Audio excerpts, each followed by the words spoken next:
I was going to ask all of the panel just for your view on the balance between these two. If we are moving to a world with your technology making resilience more of a thing, does that mean that we are going to be, in some sense, a little bit less efficient? Or does the application of new technology allow you both to be resilient and almost optimal at the same time? I think nowadays there is two imperatives for industry. It's resilience and sustainability. And with your virtual twin, you can basically optimize everything in virtual. We've done an amazing study with Accenture that proves that virtual twin can save up to 7.5 gigaton of CO2 for just 5 use cases.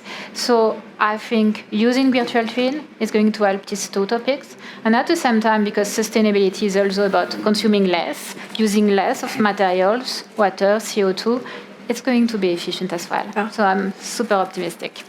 I agree. I think the trade-off is if you narrow yourself in the existing box.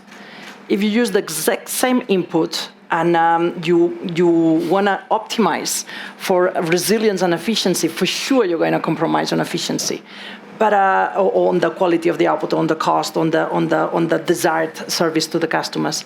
But if you change the matrix and you bring other inputs in place, if you seek for other solutions or other alternatives that they replace the fossil base, that they bring enable higher local production, that they lead to carbon capture, that they lead to lower CO2 emissions, that they enable you to produce in a more effective way, that they enable you to produce solutions that they are cleaner and healthier, then you don't have to compromise. We are still dealing with a crisis with many of our clients. And I think by responding to the crisis, you are very much focused on the resilience part, which sometimes, yes, could create more inventories, yes, could create more redundancy and diversification, and yes, more cost. Because you are still dealing with an incredible level of disruption at the same time.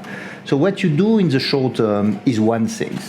What you have to do over time is different things. As business leader here, what we try to do is understand the world we are in to make the right business decision for our business. And the right business decision for our business is not only to be resilient, it's to serve your customer day in, day out. And being resilient means that you are serving your customer, which, is pretty important.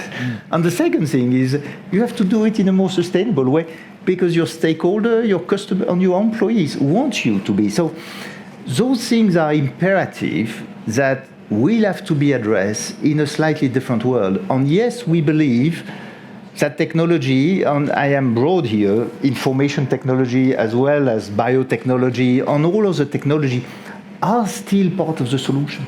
Definitely. And, we ask many leaders, if you have a better answer, let us know. But the reality is, first you need to do energy efficiency. Second, you need to build different supply chain. You need to think about new material in order to change and build more sustainable.